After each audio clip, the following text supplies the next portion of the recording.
পায়। কীর্তনের আনন্দে প্লাবিত হয় তখনই যখনই নামের সঙ্গে হরিধ্বনি আর সুরধ্বনি একত্র হয়, তখনই কীর্তনের সৌন্দর্য আরো বেড়ে যায়।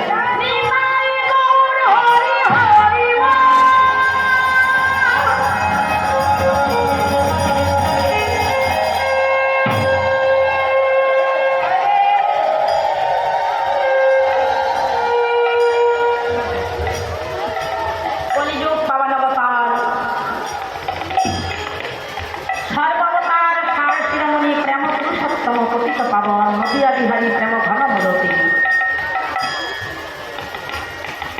সংকীর্তনের পিতা শ্রী কৃষ্ণ চৈতন্য গৌরাঙ্গ মহাপ্রভুর অহৈতুকী করুণায় প্রতি বছরের ন্যায় এবছর আরো আপনাদের এই স্থানে 40 প্রহর ব্যাপী ভুবন মঙ্গলী হরিনাম যজ্ঞের আয়োজন হয়েছে। যে মায়েরা কথা বলেন না,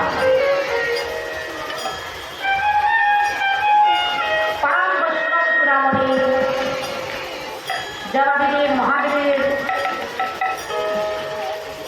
এই দেবাদেবীর মহাদেবকে আমরা হরিনাম 5 দিন ব্যাপী ভগবানকে শোনাবো।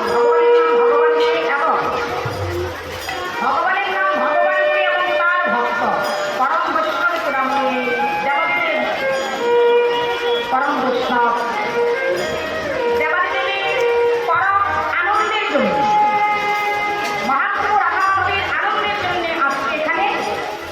নাম যজ্ঞের আয়োজন। দূরান্তর থেকে আগত কৃষ্ণ ভক্তগণ, কৃষ্ণ ভক্তিমূর্তি স্নেহময়ী মমতাময়ী আমার মায়েরা সবার চরণে ভাগিনীর কোটি কোটি ধন্যবাদ প্রণাম। আমাদের আগে জানতে হবে কীর্তন কাকে বলে, উপরে আলোচনা হবে। আলোচনা পরে হয়তো আমরা আলোচনা করবো, কেননা সময় তো বেশি থাকতে আলোচনা হবে সময় ভালো। আগে জানতে হবে কীর্তন কাকে বলে।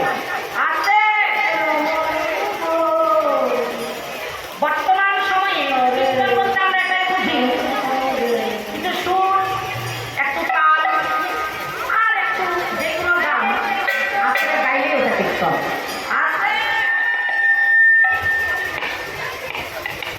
যে কোনো গান সুর তাল নিযুক্ত করে গাইলে আমরা কীর্তন বলি। বলছি কীর্তন তা নয়, গান আর কীর্তন আলাদা। কীর্তন কাকে বলে? ভগবানের নাম রূপ গুণ লীলা শুদ্ধ তাল এবং রাগ রাগিনীকে নিযুক্ত করে গাওয়ার নাম হচ্ছে কীর্তন।